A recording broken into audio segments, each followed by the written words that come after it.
Hi everyone, it's Brooke Serda again. Yeah, coming to you live. Not live, I'm recording this. It's 3:57 p.m. and of course this is a day of mourning.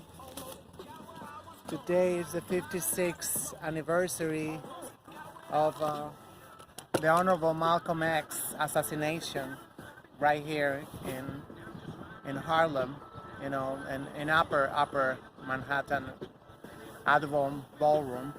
Today it's a community center. It's the Malcolm X Betty Shabazz Community Center, and it's led by his family. I had a chance to go at least that was 2 years ago, 3 years ago. I'm really bad with dates. I made it to one of the commemorations, you know, and celebration of life. You know, it was hosted by his daughter Ileasa Shabazz, and I can tell you, it was an amazing experience to be there with his daughter and a couple of his relatives, you know, you know, it's very surreal. It's very surreal. I was born in 1965, you know, so he was killed on a day, I guess, like today, February 21st, but 1965, and he is a child of the most honorable Marcus Garvey. His father taught him and taught all his children, you know, to prioritize land ownership, and because that's the only way you can have, you know, self-sufficient. You can become self-sufficient, and being self-sufficient, that's the only way we can all achieve self-determination. I mean, true self-determination. We can say like, yeah, well, we have certain, like, let's put my country as an example, you know, Mexico. We are right next door. We have the worst neighbor anybody can imagine. It's like a nightmare. It's like a nightmare to live next to you guys. And you know, we was you know, Palestine, you know, way before Palestine. It was, you know, because way before, I should say, way before they made up that thing called the State of Israel, the arbitrary stolen land. And we actually lost more than 60% of our land. It was stolen by, you know, I guess you call it your government. I call it your oppressor, the United States government, which is unrepentant, but but slowly but surely we'll get there, just like our African American brothers and sisters will get there a lot sooner than us, I hope. Get your reparations. You know, you need to be having a huge indemnization, not just from chattel slavery, you know, from Jim Crow, even from today. Even from today, you know, we have learned that, you know, black neighborhoods are constantly targeted by corporations to sell the most toxic products, and, you know, with chemicals and everything, and just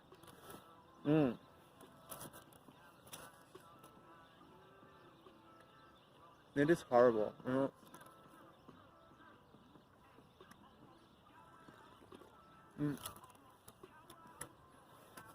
So I just came from Harlem.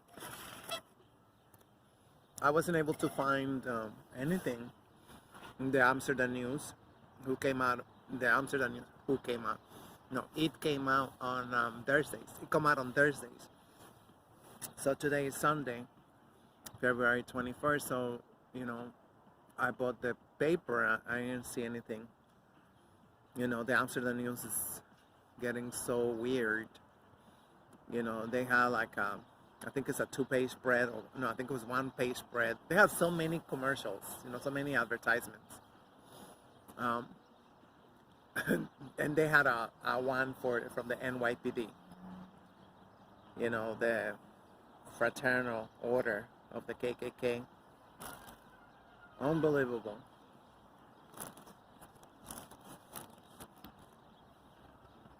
I don't even know if we'll be able to get the Amsterdam News back. you know, even the gay police commissioner, because we have a gay police commissioner, he write an article there. You know, he have a column. So it feels really weird. Basically, I'm just sitting here. I just feel really weird. It was my new tradition,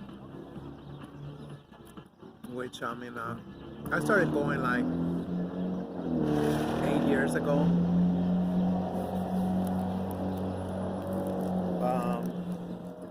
But then again, it's supposed to be also commercial moment of silence. I mean, they could have the march without the commercial moment of silence, I would think, but I don't know. It's the second year. Last year, it was a lockdown, I think.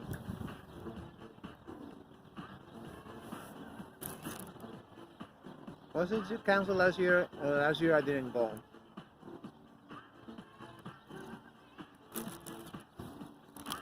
For some reason, I don't remember. I know I didn't go, but I don't remember why. Or did I go? I don't think so. Now I got so many YouTube channels now, I don't even know which way is what. I'm like, the other day I was looking for a video and I'm like, I don't know where it went. I looked and looked and looked. All my channels couldn't find it. And it's still unpublished. So I thought that was gonna be earlier. That's what's gonna be easier.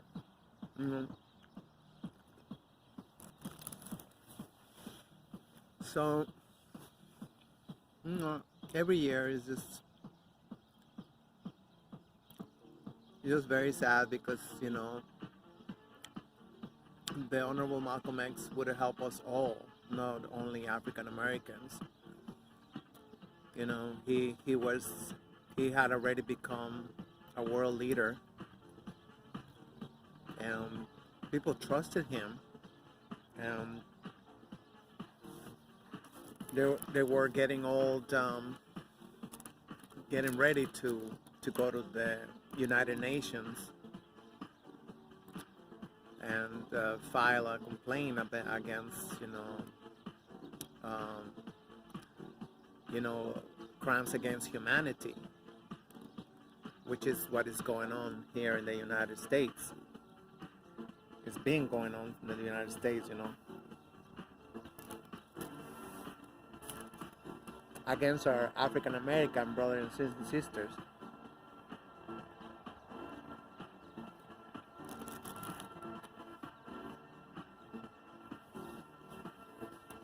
This morning I saw Dr. Umar Johnson,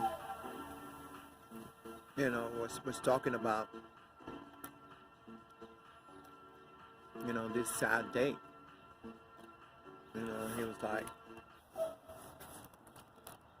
I wouldn't say that it was, African Americans kill him, but they certainly did not protect him. A man like him, needed protection. And it's very sad that, just a few years later, a couple of decades later, history repeated itself with Dr. Khalid Abdul Mohammed. Because they did have an article. I did not bring the paper, I forgot. I didn't bring my mug too. I have my tumbler.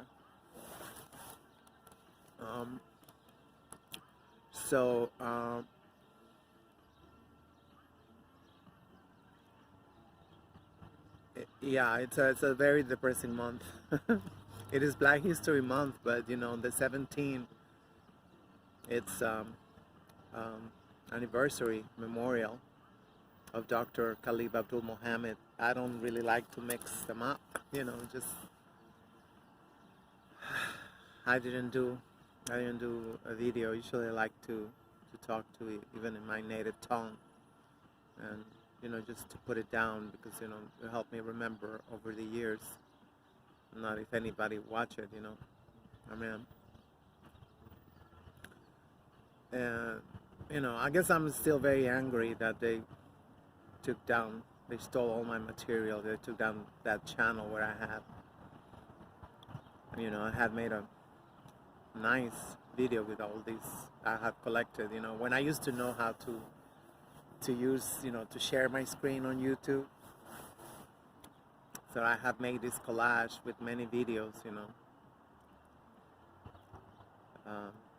And it's just so tragic, just very tragic. Fast forward to today, you know, Dr. Umar Johnson is being targeted, you know, 24/7. 24/7, you know, just surreal, you know, just like I really want my African American brothers and sisters to realize that, you know, that's just who they are, you know. The devil is the devil, and there's nothing we can do, you know, to change the devil. But as much as, you know, I know, I mean, you have every right to be fed up with everybody else, especially against Latin America, right? But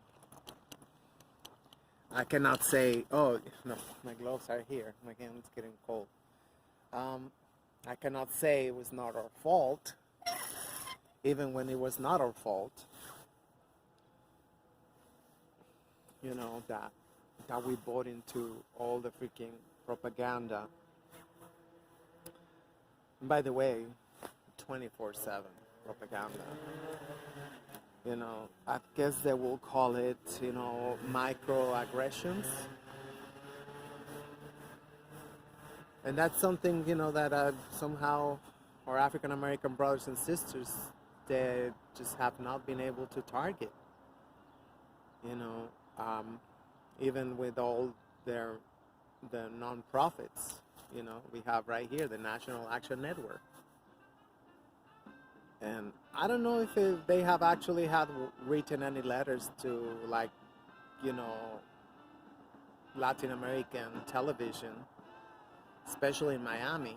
I have a friend in Miami who tell me that these idiots, they're wearing blackface, and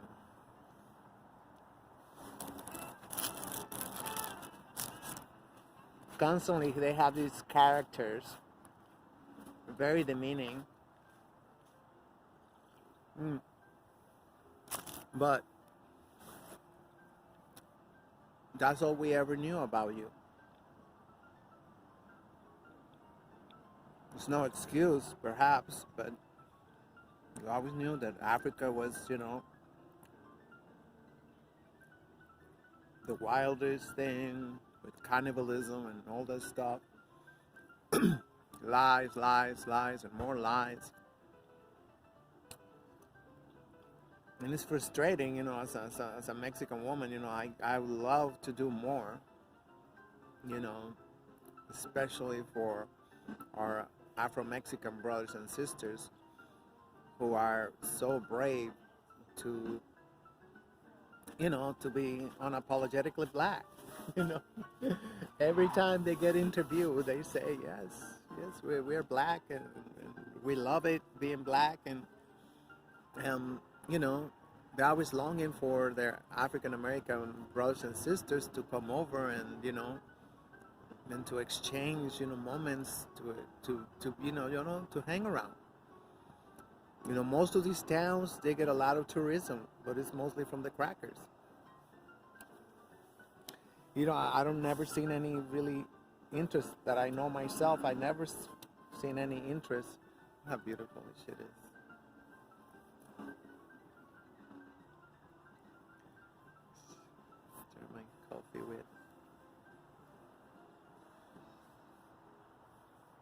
It's just Mother Nature is unbelievable. How you like this one?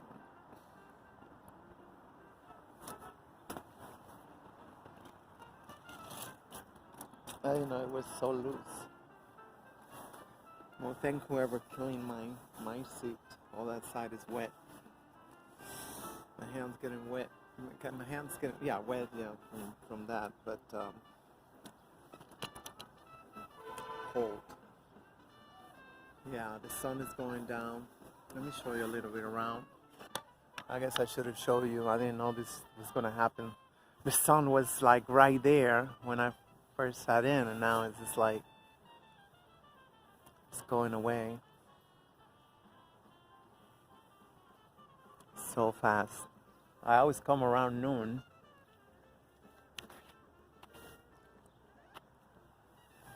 Yeah, this was almost clean, and now it's snowy again. They didn't put any salt. They put salt everywhere except here. Well, I guess that's good because we don't want to hurt the trees. Yeah, I'm glad they're not putting salt. Yeah, don't put any salt in the parks. It is beautiful.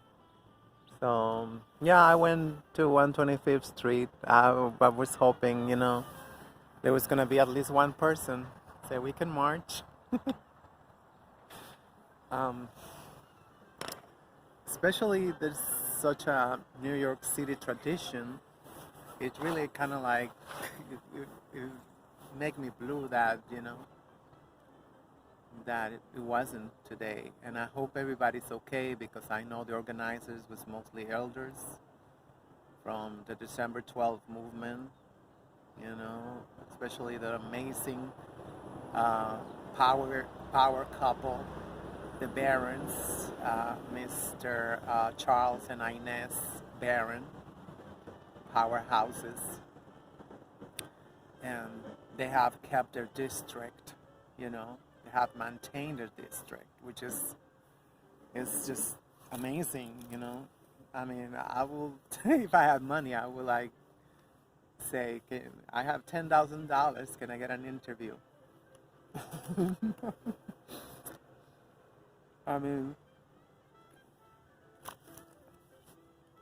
I really hope that there's a biography of Mr. Charles and Inez Barron in the works, documentaries, because children, they need to know that it can exist. It is possible. They don't want to. They don't want to.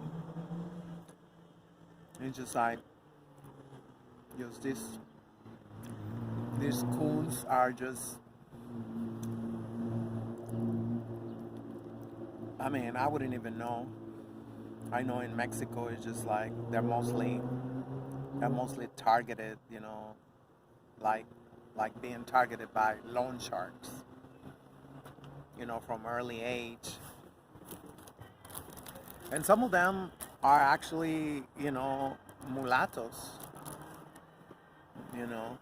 They're like bastard children of powerful crackers.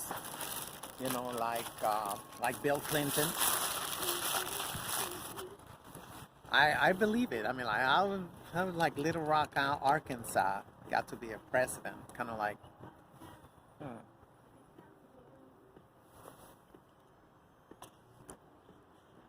And if you look at his legacy,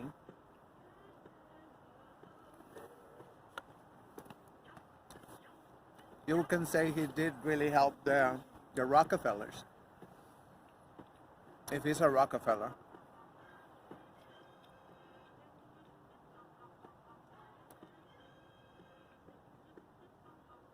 Everywhere, throughout the world, in the United States, the slave catchers became the police force, the military, the night watchers used to be another association to prevent our African American brothers and sisters from escaping,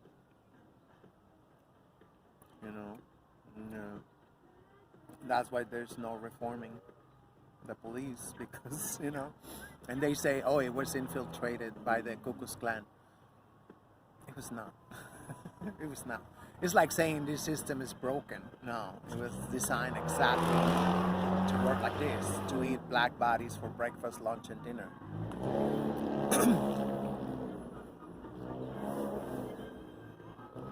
It was very harsh words Dr. Umar Johnson had this morning.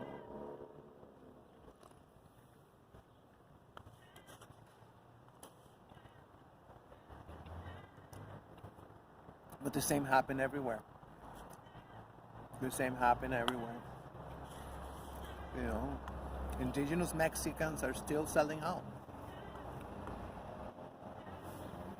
Why do you think, we have plenty. We have plenty of indigenous nations that survived. They survived colonization. They went into hiding. They went into the sierra, into the mountains.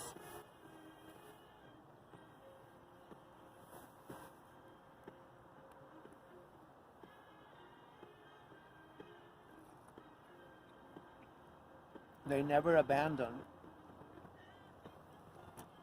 their culture.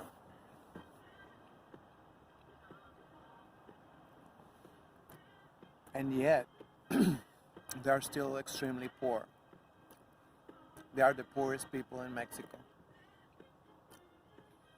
Precisely because they target the young ones, especially the biracials. I believe, what all the great master teachers have said, that these inbreds, whatever, these bastards, this bastard class, have been instrumental in every nation, in every country, for their demise. The Creoles, all these mulattoes.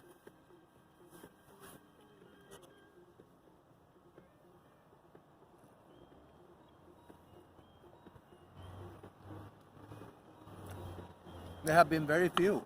You can count them. You can count the biracials. I was reading about the president of Ghana. He was biracial. You wouldn't even know because he helped his country so much. And he was adamant at keeping Dr. Kwame Nkrumah legacy. Like Kaepernick, for every Kaepernick, there's a million biracials that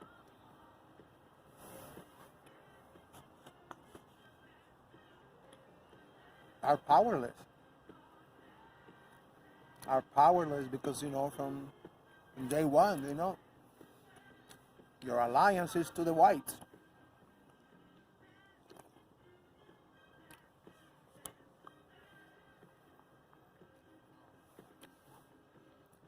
I must say, Dr. Umar Johnson is a huge inspiration for me. Never seen him down, never seen him.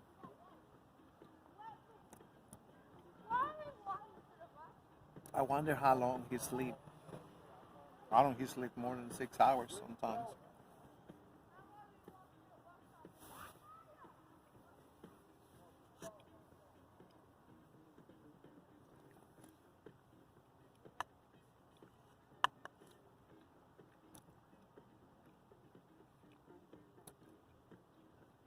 And I'm so glad I follow him on my Facebooks.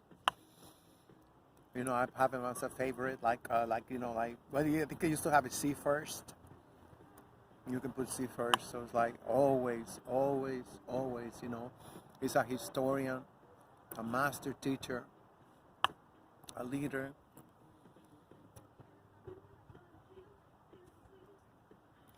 Imagine if you make him a senator. Just imagine if you make him a senator.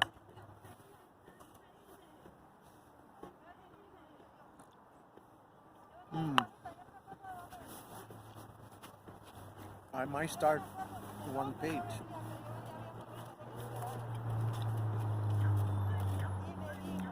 You know, Dr. Umar Johnson for,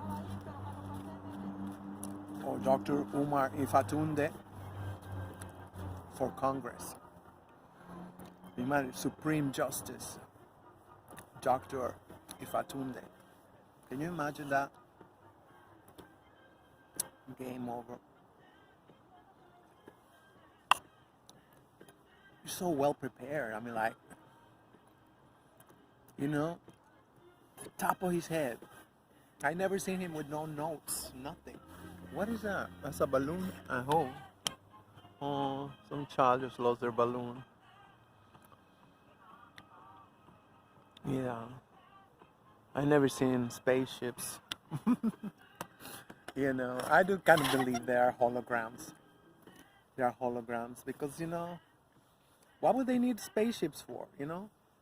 That's kind of like ridiculous. You know, we can travel everywhere. We can travel everywhere. You know? But we need to watch our diet. It's getting colder, the sun is going down.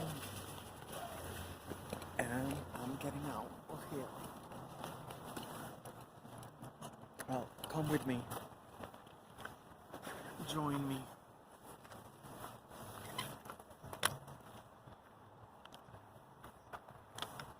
So,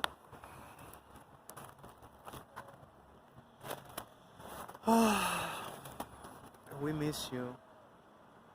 We miss you, your Honorable Malcolm X. I actually had a little conversation with the bodega man, and I asked him exactly, you know, what exactly mean, you know, el hash. He said, yeah, that's it. He said, you know, that you made hash. He said, just that you made hash. And they have you have a picture right there by the register. You say, look at that picture. Yeah, that's it. Which is like, you see, like, I don't know, 500,000 people in the square. And he was very frustrated. He told me that it used to be free. He said, el hash used to be free. Hash used to be free. I forgot. I don't know what it means. Now my feet are wet. Now he told me, I don't know if this is true. He said you need $10,000 to make hash. These Arabs are not fooling around. You know? I might take, I don't know, I guess I can walk. But it's very cold. No, I might take the train, I don't know. So,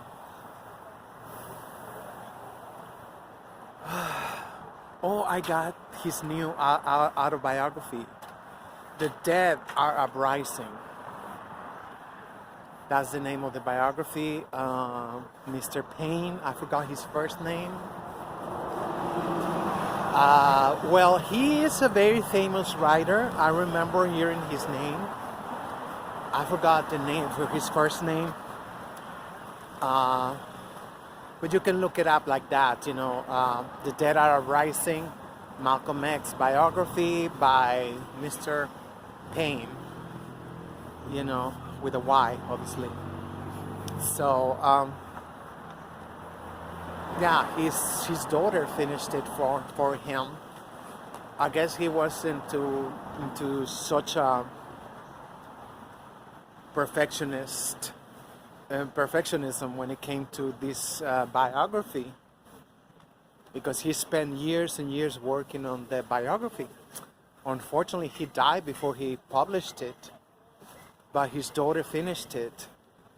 It's right there. He spent hours talking with Miss Ella Collins, and you know, most of the, I guess all of the Honorable Malcolm X siblings. So yeah, this morning I read a couple of pages. Uh, I have a lot in my mind. I cannot tell you exact. Well, it's kind of like almost kind of like the autobiography. It start kind of like the autobiography, talking about where was the first time that the autobiography is talking about Malcolm X. Anybody know that question? When he was in his mother's womb. Remember, in Omaha, Nebraska, they get that visit in the middle of the night by the Clansters, and their horses ready to torch and lynch. Scary, very, very scary. And Filbert, I think, is the oldest one, so he was the one who was really, really tormented all his life by those memories. But at the same time, they all believe that helped them go through life, seeing their mother, being so,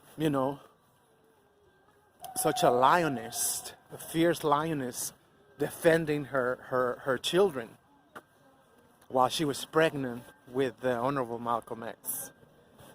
So yeah, it's just like, so the biography expand on that. The biography expand on that evening.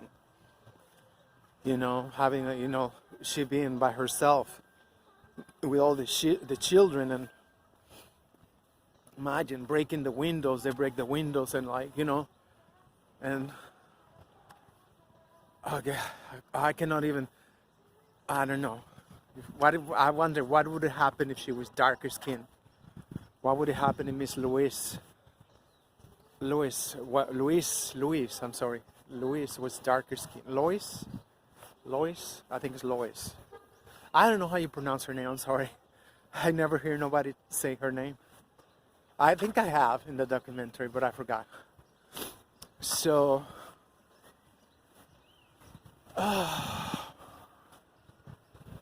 yeah, it's kind of like, for me, it's kind of like revisiting old friends, from the autobiography. I've read also Mr. Manning Marable's biography. I highly recommend it, in spite of, how it was twisted. I believe that it was the FBI who messed up with that, because, he died the exact same day his book is published. After spending 20 years on the waiting list for what it became an extremely successful transplant. I forgot, it was lung transplant. I don't know what kind of transplant, but it was very successful. Everything was great, and somehow he died. Now they say he killed himself the day his book came out. I still haven't made it time to read the newspapers of that time. Oh yeah, on Saturdays, on Sundays, on the weekends, nobody go to the bathroom. Why they close the bathroom sometimes? Anyway, all right, better hurry up. Because it's cold. So, yeah, that book, it's very, very promising. It's gonna be like, can you imagine? I mean, like, when I heard like years and years of research,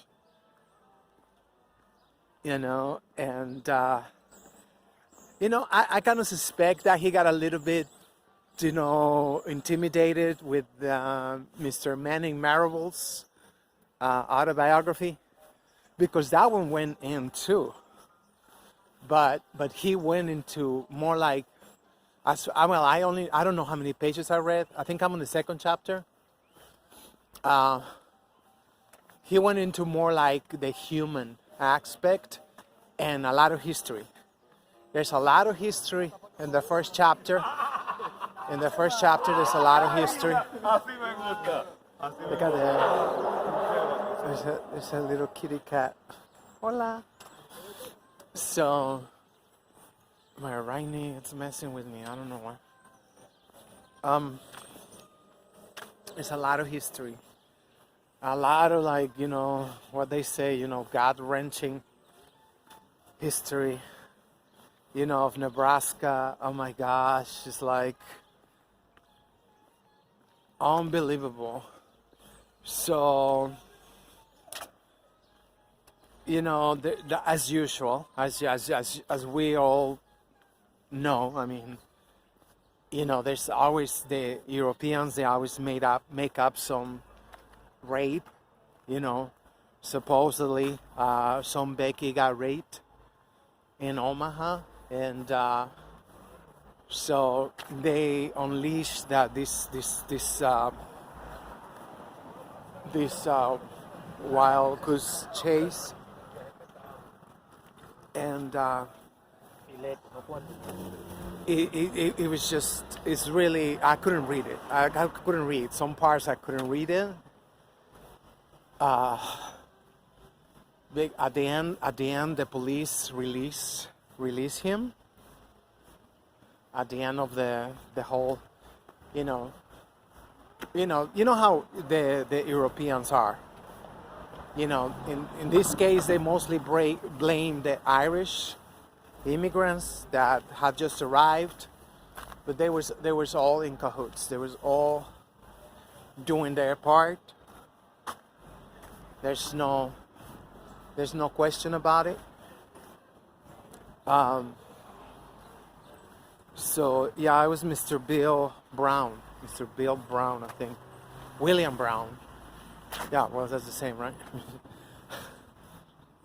Oh my God, what they did, and it even talk about how Henry Fonda got to see some of these lynchings, and I guess he talked about it a little bit. I mean, I don't think, as a child, he got to see some of these lynchings, and this was orgies. They call them orgies. That's what it was. It was blood orgies. I mean, like, this is why I don't like people using that word lynching for anything else other than what it is, lynchings. Because it's like, oh, mediatic lynching. No. I mean, you need to read this book. So, yeah, it talk about the Red Summer of 1929, I believe. That was actually the government labeled it because they were so eager to clean the reputation of Germany, and I guess whatever. So they blame these what they call them, race riots, I guess, and blame it on the Bolsheviks because of after the Russian Revolution. I mean, they don't give us any credit to your neighbors, which was the first revolution of the 20th century. The Mexican Revolution, the first successful revolution of the 20th century. Just like today, we are the first country in the world who actually, went to vote. They call it landslide voting. There was no way they can rig the elections, and we won. But you think anybody is saying like, well, it's in our best interest that this government finish its term, which is 4 years left, and that continue to be leftist governments in Mexico? You would think, Americans, the United Slaves of Americun, will think, let's see what our neighbor is doing. we're doing great things, amazing things that you would never even imagine. Because unfortunately, you all perceived, or African American brothers and sisters are perceived as landless. And that's my verdict, or that's my diagnosis. Until you don't change that perception, and you don't change the perception of the media, if you don't say, hey, take that shit off, take that shit out. You don't want to learn Spanish, which we don't even call it Spanish. I call it Mexican. We have created our own languages, but of course you don't care. Our African American brothers and sisters do not give a damn. What's happening in Latin America, in the hemisphere. And by the way, more and more every day, they are discovering they are indigenous to this land. Right? But they have no love for this land or anybody who is also indigenous to this land. I mean, it just don't add up. Like, still celebrating Thanksgiving. That's atrocious. I mean, I keep telling you every year, if you are in the Aboriginal movement and whatever, just an advice, small advice. Don't celebrate Thanksgiving. Don't binge eat and drink on Thanksgiving, because that's injurious to all of us. But I mean, can you imagine our African American brothers and sisters declaring war against Latin Americans? I mean, like, what is that? Let's just give a conservative number. Let's say 1,000 million people. That's a conservative number. Declaring war against Mexicans all the time. A conservative number. Let's just say 300 million. Lowballing. It's frustrating, to say the least. It's just very frustrating that,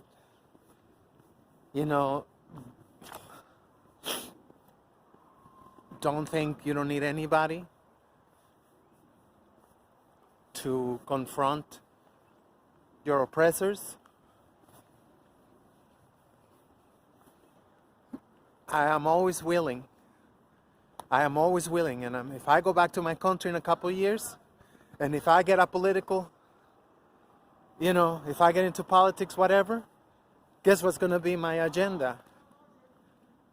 My dream is going back to Mexico and opening a store of African imports, and also have it as a bookstore, as an African bookstore. And, hopefully, I heard somebody was going to get me a translation. Finally, they're going to get me a translation of Malcolm X autobiography. How long I've been looking for it? As a matter of fact, I think I have to call the gentleman from Ethnic Books. Ethnic Books. I have a video on this channel. I think I don't know. Ethnic Books. Ethnic with a K at the end.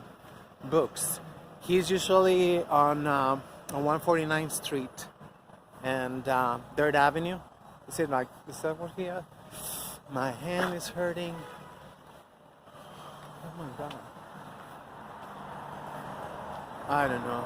I'm gonna wait for the bus and I'm gonna cut this off. No, I gotta show you a little bit. What it looked like today. So this is the park that I was coming from. It's nice and sunny, but very, very, very chilly. Not for long though. Not for long, because there's gonna be a little heat wave coming out. There's gonna be a little heat wave. Look at the sun. Oh, so beautiful. So yeah, I should make a video about the book. The autobiography. I should make a book about that. The autobiography, so people I can because I think it's really worth it. It is really worth it. You learn a lot of history. Oh, right before I hang out, they suspect the reason why the KKK, whatever, the Europeans came to Minister Earl Little. They suspect the reason why he came was because of that lynching of Mr. Bill Brown. Horrific. I mean, like, it's just, I mean, an orgy of blood. There was even singing. Well, they can't sing, there was chanting. It's just horrific the way, and this is all documented. This was all documentation. So they believe because of that, they felt like they was kind of like left behind. They believe it was left behind, and that's why they went on a spree and went to check on, they went to terrorize our African American brothers and sisters in Omaha, Nebraska. That's what led to that horrible experience, where we see the Malcolm X still being in the womb of his mother. He was traumatized from the womb.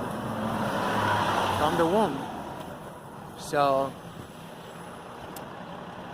that's the kind of book I think it's gonna be. It's gonna go way beyond the other books have gone. Because he was like, why they came to Minister Earl Little's house. Earl Little is the father of Malcolm X, which was an amazing man. If anybody know any book on Mr. Earl Little, we find out more about Earl Little.